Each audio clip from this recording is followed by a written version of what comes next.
Pois é, o Maduro com certeza tirou o sono de muita gente lá na Venezuela, deixou muita gente literalmente desesperada.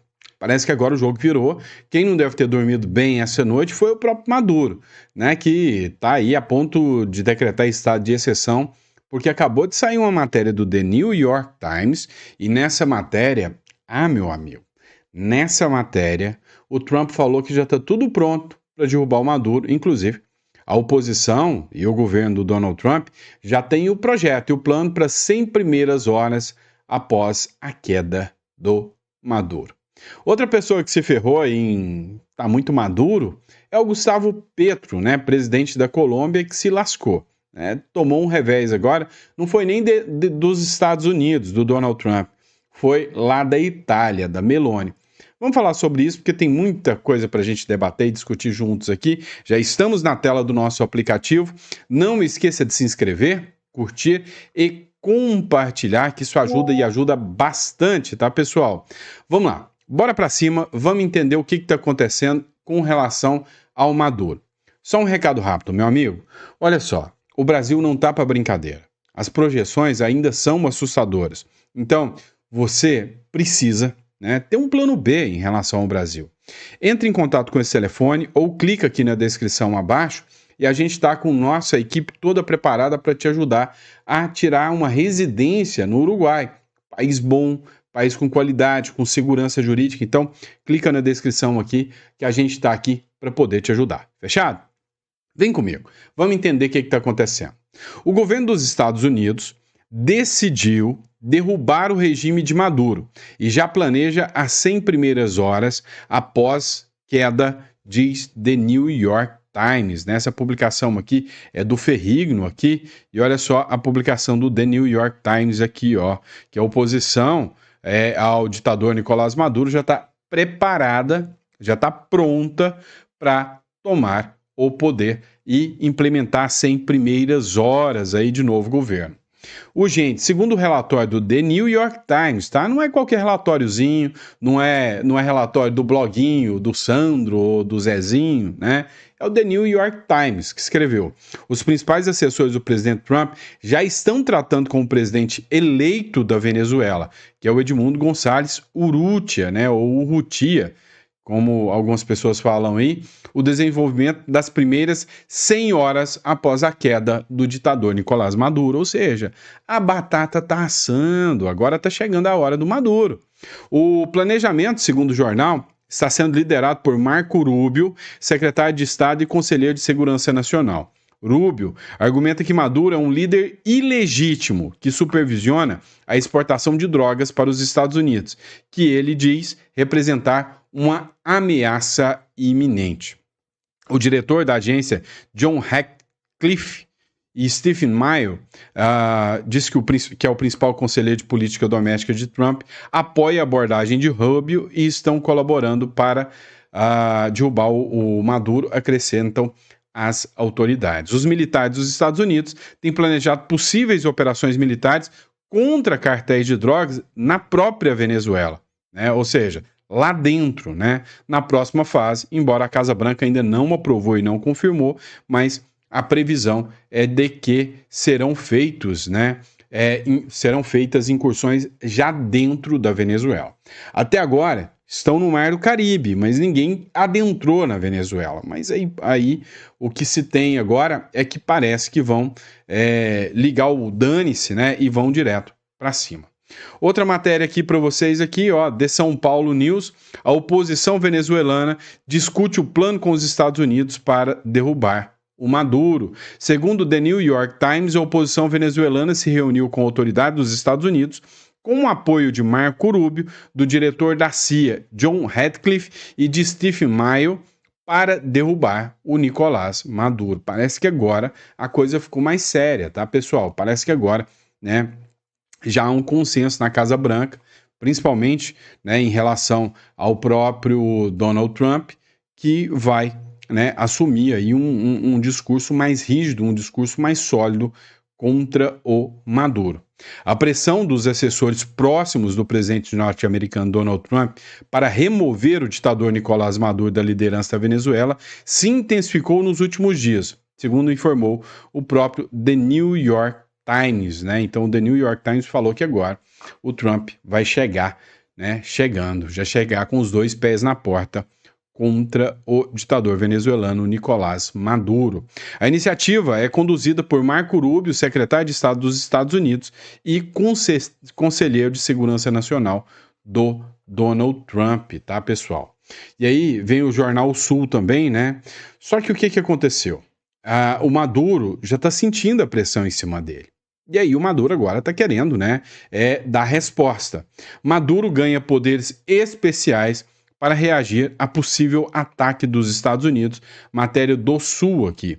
A Venezuela decretou estado de exceção, e quando você decreta estado de exceção, é como se fosse uma lei marcial, você pode tudo. O presidente passa a ser a própria Constituição, que concede poderes especiais ao presidente Nicolás Maduro para agir em defesa do país, caso os Estados Unidos ataquem, informou a vice-presidente Delcy Rodrigues nesta segunda-feira. A medida surge após a mobilização de navios de guerra e tropas americanas no Caribe, aumentando as tensões entre os países, ou seja, a partir de agora, a expectativa é que os Estados Unidos vai partir para dentro da Venezuela, né? O jogo vai ficar um tanto quanto mais pesado. Maduro poderá tomar medidas excepcionais em segurança e defesa para proteger a Venezuela, caso haja uma agressão americana. O decreto foi assinado em meio a um histórico de acusações mútuas com os Estados Unidos acusando Maduro de envolvimento com o narcotráfico e oferecendo recompensa por sua captura, enquanto o governo venezuelano nega as acusações e propõe diálogo, né? Então, assim, a situação do Maduro não está nada fácil. O Maduro está para dentro da Venezuela, ele usa o discurso interno. Yankees imperialistas, nós enfrentaremos, vou decretar aqui um toque de um regime de exceção, enquanto que o discurso com os Estados Unidos é outro. O discurso com os Estados Unidos vai em outro caminho, né? Ou seja, já o discurso com os Estados Unidos é não, vamos dialogar, mandou uma carta para o Donald Trump, enfim, né? Bem típico de gente como o Maduro. E aí vem aqui, ó, no centro do poder, o governo dos Estados Unidos decidiu derrubar o regime de Maduro e já planeja ser em primeiras horas após queda, diz The New York Times, para você ver, né, que o assunto está tomando a maior repercussão possível, ou seja, eles estão, né, discutindo mesmo agora a incursão dentro da Venezuela. O Metrópolis também tratou do assunto. Venezuela decreta estado de exceção em meio à tensão com os Estados Unidos. Como forma de reagir à pressão externa dos Estados Unidos, o governo venezuelano colocou as Forças Armadas em estado de alerta e iniciou uma ampla mobilização social.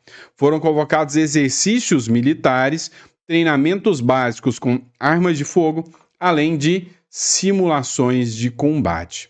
O Donald Trump fez uma postagem de um vídeo onde há uma cena ali de civis, né, correndo com armas na mão. E aí, uma imagem de uma senhora nitidamente muito acima do peso, né, bem obesa mesmo, correndo com a arma na mão, e o Donald Trump ironizou, né, ele foi irônico. Nossa, agora nós estamos realmente preocupados, as ações da Venezuela são graves, precisamos reagir, né? Ou seja, fazendo uma ironia ali em relação ao venezuelano Nicolás Maduro e ao exército, né, da Venezuela. O Palácio de Miraflores afirma que milhões de cidadãos se uniram à milícia voluntária criada para reforçar a defesa territorial. Isso aqui eu já expliquei para vocês, pessoal. Não tem outro condão senão usar o mesmo discurso que eles usam lá em Gaza, tá? Que é, olha os Estados Unidos matando civis, olha os Estados Unidos como eles são malvadões. Para você ter noção, até o Petro, que é o presidente da Colômbia, falou que é um absurdo os Estados Unidos usarem armas militares contra os narcotraficantes que transportam drogas, né, aí, para os Estados Unidos. E aí, pô, cara, a gente sabe o que esses caras do crime organizado fazem. Os caras matam, os caras são maus. Aí agora, na hora que o Trump pega eles, tadinhos, são pessoas boas, são boazinhas. Aí não dá, né? Aí literalmente não dá. Mas agora, dando continuidade em relação a tudo isso, dá uma olhada aqui, né?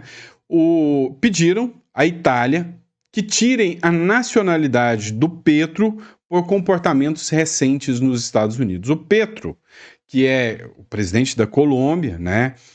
Há várias e várias acusações que pairam contra o Petro dele ter participação no Trem de Aragua, que é uma gangue venezuelana, né? Então, várias acusações.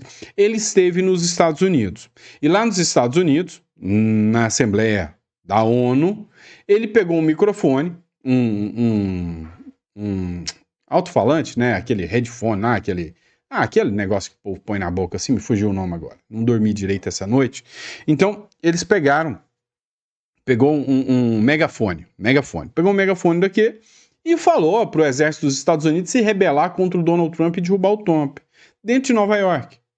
E aí, imediatamente, caçaram o visto dele. Só que aí, né, como ele é cidadão italiano, os Estados Unidos fez a solicitação também, né, e inclusive deputados também, que ele perca a cidadania italiana. Após os Estados Unidos revogarem o visto do presidente Gustavo Petro por incitar soldados americanos a desobedecerem às ordens do presidente Donald Trump, o candidato presidencial Daniel Palacios enviou uma carta à primeira-ministra italiana, a Giorgia Meloni, solicitando uma investigação completa para determinar que o presidente Gustavo Petro deveria perder a sua cidadania italiana. Abre aspas. A cidadania italiana do senhor Petro foi obtida em um contexto histórico, em que, como ex-membro do grupo guerrilheiro M19, ele buscou proteção e refúgio contra ameaças na Colômbia. No entanto, atualmente, como presidente da República, ele é o homem mais protegido do país, com recursos ilimitados de segurança estatal. Essa transformação elimina a premissa humanitária, tornando-o um privilégio que não se justifica mais. Tratou aqui, né, o candidato, né, presidencial lá do Peru, né, da Colômbia, né? Então, assim, hoje esses caras, né, têm uma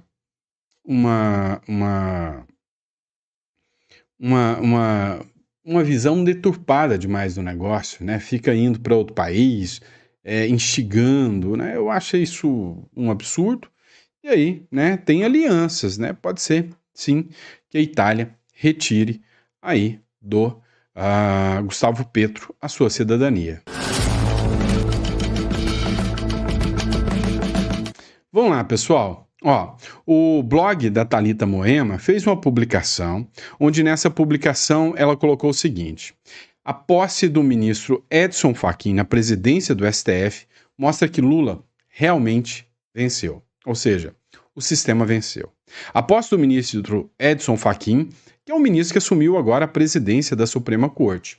Vice-presidente é o Alexandre de Moraes, que assumiu igualmente presidência e vice-presidência do Conselho Nacional de Justiça, que é o CNJ. Então, ampliando os poderes do ministro Supremo Alexandre de Moraes. O Edson Fachin, ele entrou com um discurso que não se deve politizar a justiça, ele que é mais comedido, mais, vamos dizer assim, mais polido nas suas falas, se comparado com os outros ministros do STF, né? Mas não se sabe ao certo qual vai ser a postura dele. Uma coisa é certa, a postura dele é bem progressista, bem de esquerda. Quando o presidente chegou ao Supremo, recebeu abraços e mais abraços, com sorrisos estampados, sem nenhum disfarce de imparcialidade por parte dos ministros, né? O abraço de gratidão em Edson Fachin, o ministro que anulou as decisões que condenaram Lula e o deixou livre, leve e solto para disputar a campanha presidencial, mesmo após ter sido condenado em 3 instâncias, inclusive pelo plenário do STF, foi um ato simbólico. O gesto do Lula, estou com você, e entre Alexandre de Moraes e Lula, mostrou a sintonia e a parceria entre ambos. Não é à toa que Bolsonaro, durante as eleições, não podia absolutamente nada. Tudo era proibido e determinado para sair do ar. Mas o encontro mais encantador foi entre Barroso e Lula. O ministro, que discursou inúmeras vezes dizendo que o STF não era político, demonstrou um carinho exacerbado, que deixou nítido existir uma relação muito maior do que simples respeito às instituições. Matéria muito boa aqui da Thalita Moema, assiste esse trecho do vídeo aqui com a gente, né? Que tá no blog Thalita Moema, foi republicado aqui pelo Editorial Central.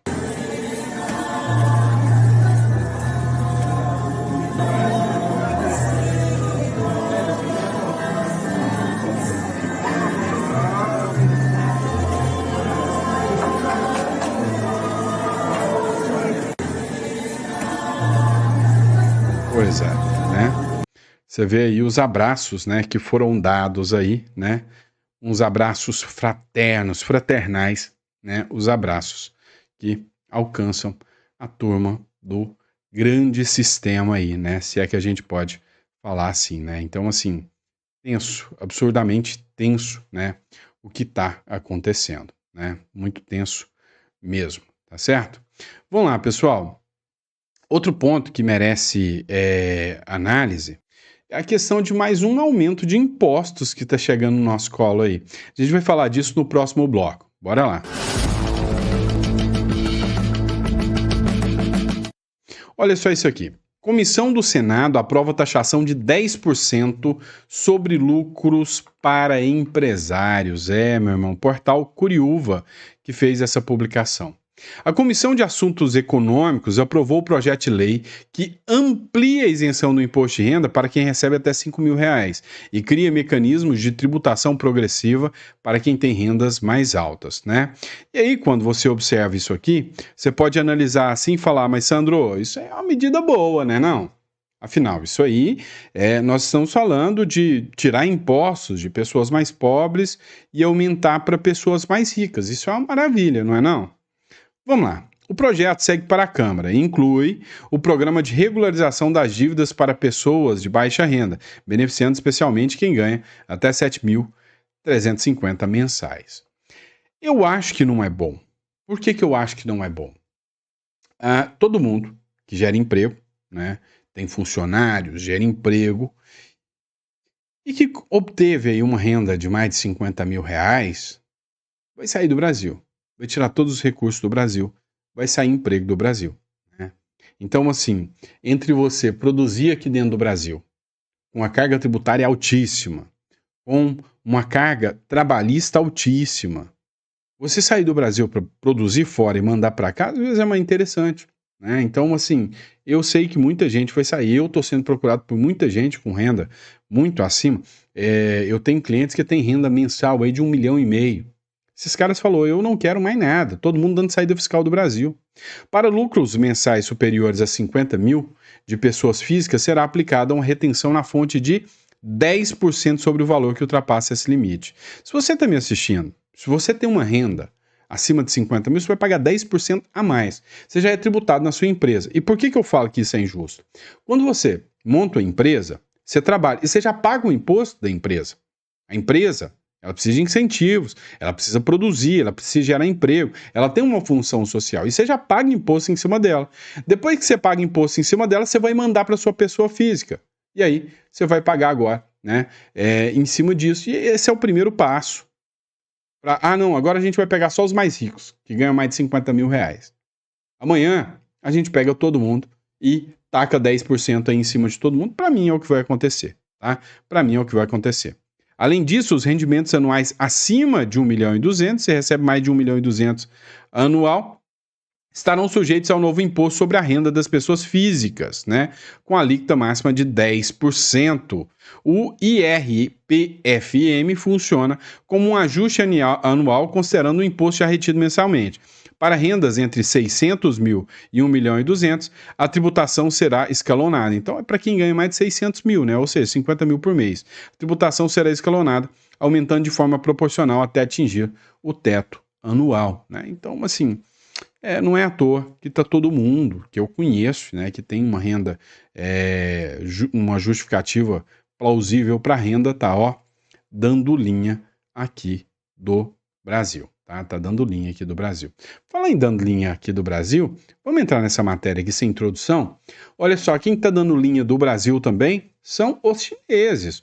Está circulando, né, esse vídeo aqui, e eu não consegui confirmar a veracidade desse vídeo. Supostamente, né, o Maicão do Brás, que é um cara que tem um perfil que trabalha com isso, né, com venda lá no Brás.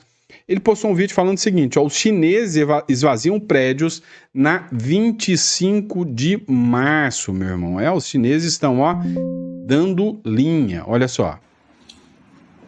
Olha só, pessoal, tô aqui, esse prédio funcionava estoque de chinês, ó. Cada sala dessa, aqui na 25, era um chinês que tinha estoque de vender mercadoria de atacado, ó. Pessoal, esvaziaram o prédio, pessoal, você tá me entendendo? O prédio esvaziaram, eu vim aqui comprar um estoque de um chinês, que também tá fechando, ó. Fecharam tudo, esvaziaram o prédio, ó. Deixaram tudo para trás, ó. Vou mostrar para vocês que eu comprei aqui do chinês o estoque dele. Um prédio, pessoal, 12 andares, esvaziaram todas as salas. Você tá me entendendo? Olha isso. Tudo esvaziaram. Ó, já não tem mais nem água no banheiro, tiraram torneira já, tudo, porque os chineses entregaram as salas. Deixa eu vir comprar o estoque aqui da chinesa, olha só. Comprei o restante dessas caixas. Caixa, ó. Tá vendo? Tudo fechado, né? Só você agora sozinha. Tudo, ó. É o último. Último chinês. Ó, fechou tudo, ó. Comprei o restante da mercadoria. Agora vai embora. Vai embora, pessoal. Tudo vai embora. Olha só. Maicon do Brás em tempo real. Aqui na 25 de março, pessoal.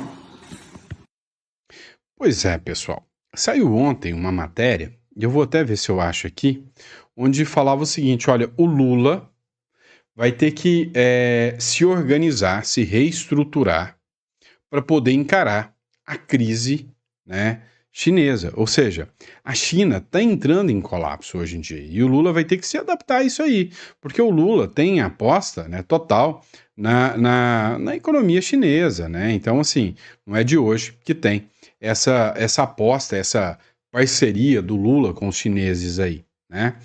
E aí, enfim, né, fica essa questão. A gente viu uma matéria também, eu acompanho a economia o tempo todo, né, porque eu lido com isso, trabalho com isso também, então eu tenho que estar antenado sobre a economia. Os chineses, meu amigo, estão prevendo um colapso de milhares de montadoras de carros elétricos na China. A China está perto de entrar num colapso econômico gigantesco e junto com a China vai um monte de país que depende da economia chinesa. Eu espero que isso não aconteça, né? Espero que isso não aconteça, mas a gente está, sem sombra de dúvidas, num risco gigantesco sobre isso, tá bom? Vamos lá para o próximo bloco, vamos falar de elegibilidade de Bolsonaro? Vamos falar sobre isso? Então, bora para cima, publicação do Bibo Nunes no próximo bloco. Vamos lá, pessoal, vamos entender essa, vamos dizer assim, maracuteia aqui, né? Essa maracuteia que está acontecendo. Dá uma olhada, que loucura, tá? Que loucura que é isso aqui. É o seguinte,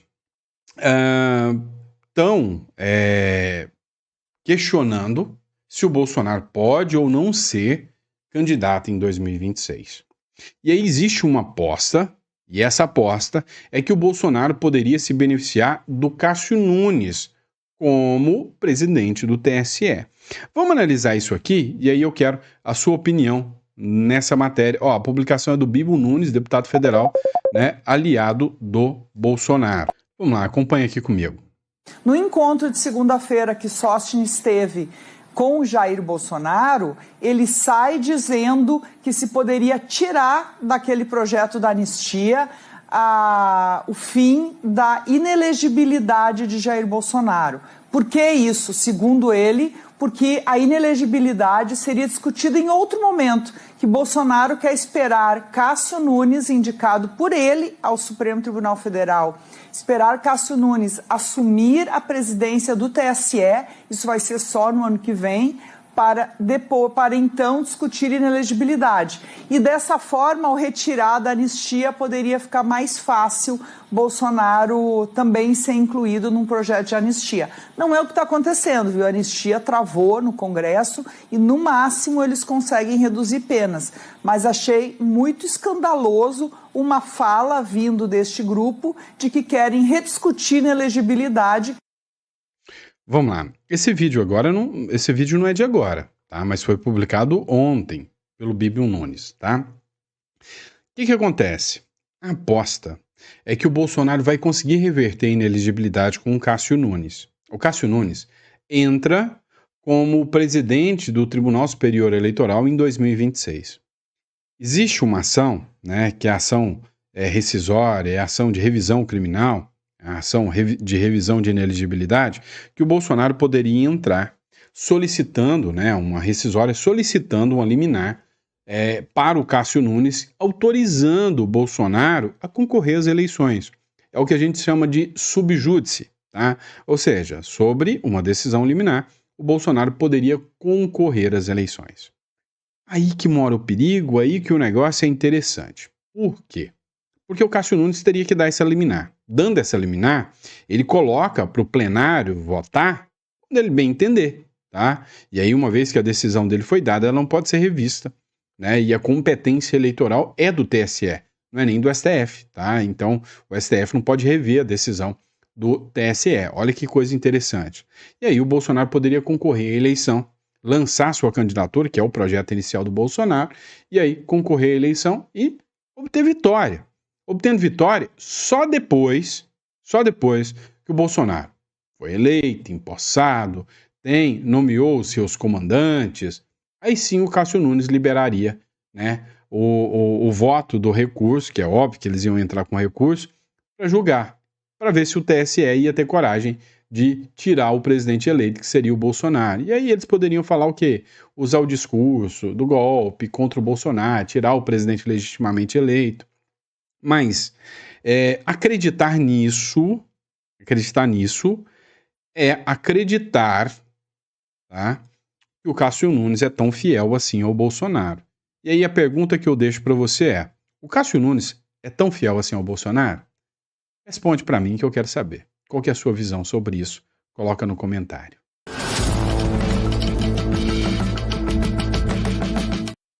Bora falar sobre isso aqui?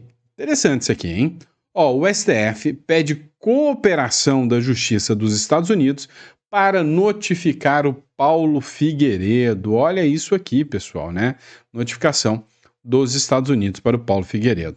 O ministro Alexandre de Moraes, do Supremo Tribunal Federal, enviou nesta segunda-feira uma carta rogatória aos Estados Unidos, tá? E aí a aulinha de direito de grátis para vocês. É o seguinte, eu tenho um juiz. Esse juiz tem um negócio que chama-se competência, ou seja, a competência quer dizer que para determinadas causas só um determinado tipo de juiz pode julgar. Por exemplo, para julgar um ex-presidente de crimes federais, tinha que ser a Justiça Federal, como o Sérgio Moro fez com o Lula. Se outra corte, por mais suprema que ela seja, resolve julgar o ex-presidente, ela está julgando de forma incompetente, ou seja, cada macaco no seu galho, vamos resumir, né? Cada macaco no seu galho. Isso aqui se chama competência. Olha, por exemplo, um juiz criminal não pode julgar, né, uma ação de indenização por danos morais, né? A regra não, tá? Então, isso é uma ação civil. O juiz civil não julga causa criminal, juiz trabalhista não julga causa civil, e aí por diante. Ou seja, cada macaco no seu galho, isso se chama competência. Agora, quando eu preciso de alguma coisa de um outro país ou de uma outra comarca, eu também não tenho competência na outra comarca. Por exemplo, o juiz estadual que atua aí em Erechim, né, no Rio Grande do Sul, por exemplo, não pode pedir que um juiz de lá do Rio Grande do Norte, ou não pode mandar uma citação para alguém lá no Rio Grande do Norte. Ele tem que mandar, o juiz daqui tem que mandar para o juiz de lá, entendeu? E isso aí se chama carta precatória, tá? Chama-se carta precatória. Então, o juiz não tem competência, ele manda uma carta precatória, ok? E aí, Quando é dentro do Brasil, eu chamo de carta precatória. O juiz que envia é o juiz deprecante. O juiz que recebe é o juiz deprecado. Parece um palavrão, né? Parece uma pré-checado ou coisa esquisita o tal de direito, né? Mas é isso. Deprecante, deprecado, carta precatória dentro do Brasil. E para isto acontecer fora do Brasil, ele não pede, ele roga, né? É o que a gente chama de carta rogatória. Ele roga que o juiz de outro país cumpra aquilo. Se o juiz falar não, é não, que quem tem autoridade é o juiz daquele país. Essa é a acusação feita contra o Alexandre de Moraes. Por quê? Porque ele mandava o Twitter tirar perfis de pessoas lá nos Estados Unidos sem mandar por intermédio de carta rogatória pedindo para um juiz lá fazer isso. Ele já mandava a ordem para lá. É por isso que ele responde por ações lá da Trump Media e da Rumble. Entenderam? Beleza. Agora, no caso do Paulo Figueiredo, ele mandou a carta rogatória seguindo a regra certinha e pode tomar um belo de um não. Só que quem define isso não é o governo, é o juiz de lá. Então, o Alexandre de Moraes mandou, né, o pedido de citação do Paulo Figueiredo para um juiz dos Estados Unidos. Era a regra que ele tinha que ter cumprido desde o início, tá? Então, ele mandou uma carta rogatória para que a justiça norte-americana ordene a notificação pessoal do blogueiro Paulo Figueiredo. Agora é blogueiro de novo, né? Esse pessoal precisa se decidir. Uma hora é blogueiro, outra hora é jornalista. Figueiredo foi denunciado pela Procuradoria-Geral da República no dia 22 de setembro por coação em processo judicial. O cara tá lá nos Estados Unidos. E ele foi notificado por coação, tá? A notificação do STF é para que ele responda previamente a denúncia no prazo de 15 dias. Inclusive, a coisa é tão interessante que o Martin De Luca, que é o advogado do Trump, né? Do Trump, ele disse que o Alexandre de Moraes está fugindo aqui do Brasil, utilizando-se do STJ, para não receber a citação, né? Essa mesma citação que ele mandou fazer lá para o Paulo Figueiredo, tá bom? E é isso, pessoal. Espero que vocês tenham gostado do nosso editorial. Muito obrigado pela confiança, pela credibilidade. É sempre um prazer e uma honra, sabe, gigantesca estar aqui com vocês, tá? Então, desculpem a cara de cansaço, tá? Eu passei mal a noite inteira, dor de cabeça, eu não dormi nada. Então, eu tô gravando aqui com essa olheira, com esse cansaço.